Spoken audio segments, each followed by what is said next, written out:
اعوذ باللہ السمیع العلیم من الشیطان الرجیم من ہمزہ ونفخہ ونفثہ بسم اللہ الرحمن الرحیم الف لام را کتاب احکمت آیاتہ ثم فصلت من لدن حکیم خبیر اللہ تعبدوا الا اللہ اننی لکم منہ نذیر و بشیر۔ سورہ ہود قرآن مجید کی یہ مکی سورہ ہے اور اس کی کل 123 آیات ہیں اور 10 رکوع ہیں۔ قرآن مجید کی 11ویں سورہ، اس کی 5 آیات جز نمبر 11 یا تذرون میں ہیں اور بقیہ 118 آیات جز نمبر 12 وما من دابہ میں ہیں۔ اس کا مضمون بھی سورہ یونس سے ملتا جلتا ہے اور اس کا وقت نزول بھی سورہ یونس کے بہت قریب ہے۔ الف لام را سے ابتدا ہوئی سورہ یونس کی اور سورہ ہود کی ابتدا بھی الف لام را سے ہے۔ قرآن مجید کو حکمت بھری کتاب بتایا گیا سورہ یونس میں، اور سورہ ہود میں بھی اسے بتایا گیا کہ یہ ایسی کتاب ہے جس کی آیات محکم ہیں، مضبوط ہیں، حکمت سے بھری ہیں، اور پھر ان کو کھول کھول کر تفصیل کے ساتھ بیان کر دیا ہے، اور وہ بیان کرنے والا حکیم اور خبیر اللہ رب العزت ہے۔ اس کتاب کے نزول کا مقصد یہ ہے کہ تم اللہ کے علاوہ کسی کی عبادت نہ کرنا، میں اس کی طرف سے تمہارے لیے ڈرانے والا اور خوشخبری دینے والا ہوں، اور تم اپنے رب کی طرف استغفار کرو، پھر اس کی طرف توبہ کرو، وہ تمہیں فائدہ دے گا، بہت عمدہ فائدہ، ایک مقررہ وقت تک کے لیے دنیا میں، اور ہر صاحب فضل کو، نیکی کرنے والے کو اپنے فضل سے عطا کرے گا، اور اگر تم منہ موڑو گے تو میں تو ڈرتا ہوں تمہارے معاملے میں ایک ایسے عذاب سے جو بڑے دن کا عذاب ہوگا۔ استغفار اور توبہ کو الگ الگ بیان کیا گیا۔ ہمارے ہاں استغفار اور توبہ کو ایک ہی چیز سمجھا جاتا ہے، حالانکہ یہ دونوں الگ الگ چیزیں ہیں۔ استغفار یہ ہے کہ بندے کے دل میں گناہ پر ندامت ہو، شرمندگی ہو، اور وہ اللہ کی طرف اس کے لیے معافی کے ساتھ شرمندہ ہو کر اللہ کے حضور پیش ہو جائے۔ توبہ یہ ہے کہ بندہ اس عزم کے ساتھ اب رجوع کرے گا کہ میں دوبارہ اس غلط کام کی طرف نہیں جاؤں گا۔ توبہ کا مفہوم یہ ہے۔ استغفار تو صرف معافی ہے، توبہ اس بات کا عزم ہے کہ میں دوبارہ یہ کام نہیں کروں گا۔ اللہ تعالی ہمیں سچی پکی توبہ کرنے کی توفیق عطا فرمائے۔ سورہ ہود میں مضامین بڑے جو ہیں وہ 4 ہیں۔ ان میں سب سے پہلا مضمون ہے قرآن کریم کی عظمت، اور اللہ رب العزت نے جیسا کہ سورہ یونس میں یہ چیلنج پیش کیا تھا کفار کو کہ تم بھی اس جیسی صورت بنا کر لے آؤ، یہاں پر یہ چیلنج ان الفاظ کے ساتھ پیش کیا گیا ہے کہ تم اس جیسی 10 صورتیں بنا کر لے آؤ۔ پوری کتاب نہیں لا سکتے، 10 صورتیں لے آؤ، چھوٹی چھوٹی لے آؤ، کچھ تو کرو اگر تم سمجھتے ہو کہ یہ انسان کا کلام ہے۔ لیکن وہ اس چیلنج کو کبھی قبول نہ کرتے، انہیں معلوم تھا کہ ہم اس کے مقابلے کا کلام پیش نہیں کر سکتے۔ دوسرا موضوع اس میں توحید اور اس کے دلائل کے حوالے سے ہے۔ تیسرا موضوع اثبات رسالت اور اس کے لیے یکے بعد دیگر 7 انبیاء علیہم السلام کے قصے بیان کیے گئے ہیں عبرت کے طور پر، اور نبی کریم صلی اللہ علیہ وسلم کو حوصلہ دینے کے لیے، اور ان قصوں میں ایسی باتیں ملتی ہیں کہ جو نبی کریم صلی اللہ علیہ وسلم کے ساتھ پیش آنے والے معاملات کو بالکل واضح کر دیتی ہیں کہ یہ کوئی نئی بات نہیں ہو رہی، آپ سے پہلے بھی نبیوں کے ساتھ یہ سلوک ہوا ہے، آپ ہمت سے کام لیں اور دیکھیے ہم نے پہلے نبیوں کا ساتھ دیا، ان کے گستاخوں کو ہم نے برباد کیا، یہ گستاخ بھی نہیں بچیں گے اگر یہ اس گستاخی سے باز نہ آئے۔ چوتھا اور آخری موضوع اس میں ہے قیامت کا تذکرہ، جو بالکل آخر میں آتا ہے۔ آگے بڑھتے ہیں اور نوح علیہ السلام کے قصے سے ہم انبیاء کے قصوں کا آغاز کرتے ہیں۔ آیت نمبر 25 سے اس کا آغاز ہوتا ہے، وَلَقَدْ أَرْسَلْنَا نُوحًا إِلَىٰ قَوْمِهِ إِنِّي لَكُمْ نَذِيرٌ مُّبِينٌ، یقیناً ہم نے نوح کو اس کی قوم کی طرف بھیجا اور اس نے کہا کہ میں تمہارے پاس ظاہری طور پر ڈرانے والا بن کر آیا ہوں، اللہ کے علاوہ کسی کی عبادت نہ کرو، میں تم پر بڑے ہی دردناک دن کے عذاب سے ڈرتا ہوں۔ قوم کے سرداروں نے کہا کہ ہم تو تمہیں اپنی طرح کا انسان سمجھتے ہیں، کوئی رسول کیا انسانوں میں سے ہو سکتا ہے؟ اور ہم تو یہ دیکھتے ہیں کہ تمہاری پیروی کرنے والے وہ لوگ ہیں جو معاشرے کے اندر بالکل رذیل اور کمتر ہیں، غریب ہیں، فقراء ہیں۔ ہم مالدار بڑے لوگ ہیں، اگر تمہارے ساتھ کوئی بڑا مالدار ہوتا تو ہم بات بھی مان لیتے، تمہارے ساتھ تو سارے فقیر ہیں، تو فقیروں کا ساتھ جب تم نے پسند کر لیا تو پھر ہمارا ساتھ اب تم کیا چاہتے ہو؟ ہر دور میں یہی ہوا ہے، انبیاء اور رسول پر پہلے ایمان لانے والے کمزور اور غریب اور فقیر قسم کے لوگ ہوتے ہیں، اور یہ بات ان انبیاء اور رسول کی شان رسالت کے بالکل خلاف نہیں ہوتی، لیکن یہ مالدار لوگ اس بات کو نہیں سمجھتے۔ وہ سمجھتے ہیں کہ کوئی مالدار پیروی کرے گا تب ہم بات کو سنیں گے، یہ کوئی دلیل نہیں ہے۔ نوح علیہ السلام نے ان کے سامنے حجت پیش کی، دلائل پیش کیے، توحید کا اثبات پیش کیا، لیکن وہ نہ مانے۔ اس کے بعد یہ ہوتا ہے کہ نوح علیہ السلام کو اللہ کی طرف سے یہ حکم ملتا ہے، جب قوم نے یہ کہا فَأْتِنَا بِمَا تَعِدُنَا إِن كُنْتَ مِنَ الصَّادِقِينَ، اگر تو سچا ہے تو عذاب کو لے آ۔ کتنے عرصے بعد یہ بات ہو رہی ہے؟ فَلَبِثَ فِيهِمْ أَلْفَ سَنَةٍ إِلَّا 50 عَامًا، سورہ عنکبوت میں ہے 1000 میں 50 سال کم، 950 سال نوح علیہ السلام نے یہ زیادتیاں برداشت کی ہیں، 950 سال یہ بدسلوکی برداشت کی ہے، یہ گستاخی برداشت کی ہے، اور 950 سال کی تبلیغ کے بعد جو حاصل ہے وہ یہ ہے کہ قوم یہ کہتی ہے کہ لے آ عذاب کو۔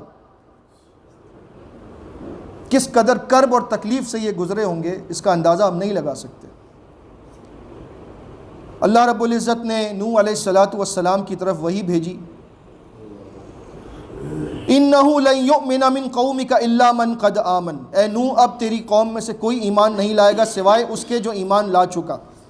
فَلَا تَبْتَئِسْ بِمَا كَانُوا يَفْعَلُونَ، جو یہ کرتے ہیں اس پر افسوس نہ کرنا۔ وَاصْنَعِ الْفُلْكَ بِأَعْيُنِنَا وَوَحْيِنَا، اب ہماری نگاہوں کے سامنے اور ہماری وحی، ہماری ڈائریکشن کے اندر رہ کر ایک بحری جہاز کو تیار کرو۔ بحری جہاز، لفظ فلک جو ہے یہ بڑے بحری جہاز کے لیے استعمال ہوتا ہے۔ بعض لوگ سمجھتے ہیں کہ نوح علیہ السلام نے بس ایک کشتی بنائی، کشتی میں سوار ہو گئے اور وہاں سے طوفان سے بچ گئے، نہیں، فلک کا مطلب بحری جہاز ہے، کیونکہ کشتی کے لیے تو لفظ سفینہ استعمال ہوتا ہے۔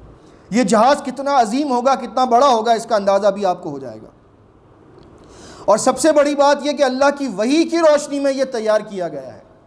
سورہ قمر میں الفاظ ملتے ہیں وَحَمَلْنَاهُ عَلَى ذَاتِ أَلْوَاحٍ وَدُسُرٍ، اسے ہم نے سوار کیا ایک ایسے جہاز میں کہ جو تختیوں اور کیلوں سے بنا ہوا تھا۔ تو جب نوح علیہ السلام وہاں پر یہ جہاز کی تعمیر فرما رہے تھے، كُلَّمَا مَرَّ عَلَيْهِ مَلَأٌ مِّن قَوْمِهِ سَخِرُوا مِنْهُ، تو یہ سرداران قوم وہاں سے گزر کر رک جاتے اور کہتے اس کو دیکھو بڑے میاں کو، خشکی کے اندر بحری جہاز بنانے کی فکر میں ہے، پانی کا نام و نشان نہیں ہے، یہ بحری جہاز بناتے پھر رہے ہیں۔ نوح علیہ السلام نے فرمایا ان تسخروا منا فإنا نسخر منکم کما تسخرون، اگر ابھی تم ہم پر ہنس رہے ہو تو بہت جلد ایسا وقت آنے والا ہے کہ ہم تم پر ہنسیں گے۔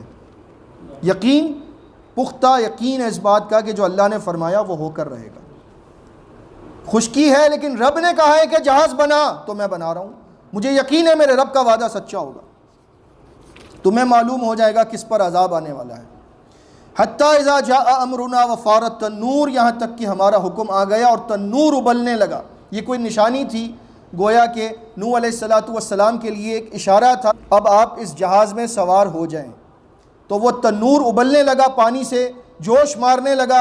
اللہ نے فرمایا قُلْ نَحْمِلْ فِيهَا مِنْ كُلٍّ زَوْجَيْنِ اثْنَيْنِ، اے نوح اب اس میں خود بھی سوار ہو جاؤ اور اپنے ساتھ جتنے ایمان والے ہیں ان سب کو بھی سوار کرو، سوائے تمہاری بیوی کے اور تمہارے بیٹے کے، کیونکہ یہ دونوں تمہارے ساتھ نہیں جا سکتے۔ اپنی بیوی اور اپنا بیٹا چھوڑ دو ان دونوں کو، اور اس میں سوار کرو ہر قسم کے، ہر نسل کے دو یعنی جوڑا جوڑا، میل فیمیل، نر اور مادہ، ہر سپیسیز میں سے، ہر نسل میں سے، جانوروں میں سے، ہر طرح کی چیزوں میں سے، کیونکہ دنیا ساری کی ساری اب غرق ہونے والی ہے، ڈوبنے والی ہے۔ اب ایک نیا سلسلہ شروع ہوگا، یہاں سے آبادی کا آغاز ہوگا دوبارہ، تو تمام جانوروں کی اقسام، تمام چیزیں اپنے ساتھ لے جاؤ، نر اور مادہ، جوڑا جوڑا۔ اور پھر اللہ رب العزت نے فرمایا وَأَهْلَكَ إِلَّا مَنْ سَبَقَ عَلَيْهِ الْقَوْلُ وَمَنْ آمَنَ، ہلاک ہوں گے سب مگر وہ جن پر ہماری بات مقرر ہے کہ وہ بچ جائیں گے، اور وہ بچ جائیں گے جو ایمان لائے۔ وَمَا آمَنَ مَعَهُ إِلَّا قَلِيلٌ، اور نہیں ایمان لائے اس پر مگر بہت تھوڑے۔ نوح علیہ السلام سوار ہوئے اپنے ساتھیوں کے ساتھ، ان جانوروں کے ساتھ، ان جانداروں کے ساتھ، اور دعا پڑھی ہے بسم اللہ مجریہا و مرساہا۔ یہ قرآن کا واحد مقام ہے جہاں پر مجہول پڑھا جائے گا۔ بسم اللہ مجریہا و مرساہا، اللہ کے نام کے ساتھ اس جہاز کا بہنا ہے، چلنا ہے، اور اللہ کے نام کے ساتھ اس کا ٹھہرنا ہے۔ ان ربی لغفور الرحیم، بے شک میرا رب بخشنے والا، رحم کرنے والا ہے۔ اور وہ جہاز ان کو لیے جا رہا تھا، ایسی موجیں تھیں کہ جیسے بڑے بڑے پہاڑ ہوں۔ ایک تو پانی آسمان سے برس رہا تھا، اللہ نے آسمانوں کے دروازے کھول دیے تھے، اتنا پانی برسا۔ پھر سمندر طغیانی میں آ گئے، اس کے بعد زمین کے اندر سے پانی ابلنے لگا، یعنی ہر طرف پانی ہی پانی تھا، اس قدر پانی کے موجیں پہاڑوں جتنی۔ اور اللہ رب العزت نے فرمایا یہ ہماری رہنمائی میں تعمیر کیا گیا بحری جہاز ان لوگوں کو لے کر اس میں چل رہا تھا، اسے کچھ نقصان نہ ہوا، کیونکہ اللہ رب العزت جسے بچانا چاہے تو وہ بچا لیتا ہے۔ اور نوح علیہ السلام نے دیکھا ان کا بیٹا دور ہے، اسے آواز دی اے میرے بیٹے ارکب معنا ولا تکم مع الکافرین، آجا تو بھی ہمارے ساتھ سوار ہو جا، کافروں میں سے نہ ہو۔ بیٹا کہنے لگا سآوی الی جبل یعصمنی من الماء، میں تو پہاڑ پر چڑھ جاؤں گا، وہ مجھے پانی سے بچا لے گا۔ نادان نہیں دیکھتا کہ وہ موجیں پہاڑوں کے جتنی ہیں تو پہاڑ کیا بچائے گا، لیکن مشرک کی عقل ماری جاتی ہے، اس کے اندر سمجھ اور عقل نہیں رہتی۔ لا عاصم اليوم من امر اللہ الا من رحم، آج کے دن کوئی نہیں بچا سکتا مگر وہ بچے گا جس پر اللہ کا رحم ہوگا۔ وحال بینہم الموج، ابھی یہ بات چل ہی رہی تھی کہ ان دونوں باپ بیٹے کے بیچ میں ایک بہت بڑی موج آ گئی۔ فکان من المغرقین، اور نوح کی آنکھوں کے سامنے اس کا اپنا بیٹا ڈوب کر مر گیا۔ پھر کہا گیا اے زمین اپنے پانی کو نگل جا، اور اے آسمان تو تھم جا، بارش برسانا چھوڑ دے۔ اور پھر پانی کم کر دیا گیا، اتنا رہا جتنا ضرورت ہوگی اب آبادی کے لیے، اور فیصلہ ہو چکا، اور وہ جہاز جا کر رک گیا جودی مقام پر، اور کہا گیا کہ ظالموں کے لیے بہت دوری ہو چکی ہے۔ نوح علیہ السلام نے اللہ سے سوال کیا اے میرے رب، میرا بیٹا تو میرے اہل میں سے تھا، تیرا وعدہ تو سچا ہے کہ تو نے کہا تھا کہ جو تمہارے ساتھ ہوں گے میں انہیں نہیں غرق کروں گا، تو یہ تیرا فیصلہ کیا ہے؟ اللہ نے فرمایا اے نوح، اور یہ ہمارے لیے بہت بڑا اس میں عبرت کا سبق ہے، اپنے بچوں پر نظر رکھیں۔ آپ کے بچے کس کے ساتھ اٹھتے بیٹھتے ہیں، ان کی کیا ہابیز ہیں، کیا ان کے روٹین ہیں، کہاں اٹھتے ہیں، کیا کرتے ہیں، کہاں پڑھتے ہیں، کہاں آتے ہیں، کہاں جاتے ہیں۔ کیونکہ نوح علیہ السلام اپنے بیٹے کو اللہ کے عذاب سے نہیں بچا سکے، صرف انہوں نے اتنا سوال کیا ہے کہ اللہ میرا بیٹا تھا یہ کیوں ڈوب گیا، تو اللہ کی ناراضگی دیکھیے، انہ لیس من اہلک، وہ تیرے اہل میں سے نہیں تھا، انہ عمل غیر صالح، یہ بات مناسب نہیں ہے۔ فلا تسألنی ما لیس لک بہ علم، جس چیز کا تجھے علم نہیں اس کا سوال مجھ سے نہ کر، انی اعظک ان تکون من الجاہلین، میں تجھے نصیحت کرتا ہوں کہ ورنہ تو جاہلوں میں سے ہو جائے گا۔ اللہ رب العزت کے سامنے اپنے نافرمان اولاد کی سفارش، کافر مشرک کی سفارش ہم نہیں کر سکتے۔ بنی اسرائیل کے لیے اس میں سبق ہے، ہمارے لیے سبق ہے کہ ہم اپنی اولاد کی فکر کریں، اور اگر ہمارے آباء و اجداد بہت بڑے بزرگ تھے تو ان کی بزرگی ہمارے کام نہیں آنے والی، اور نہ ہماری بزرگی ہماری اولاد کے کام آئے گی۔ لہٰذا اس چیز کو سمجھیں اس کے بعد اللہ رب العزت نے نوح علیہ السلام کو اترنے کا حکم دیا، اس کے بعد ان سے نسل چلی ہے۔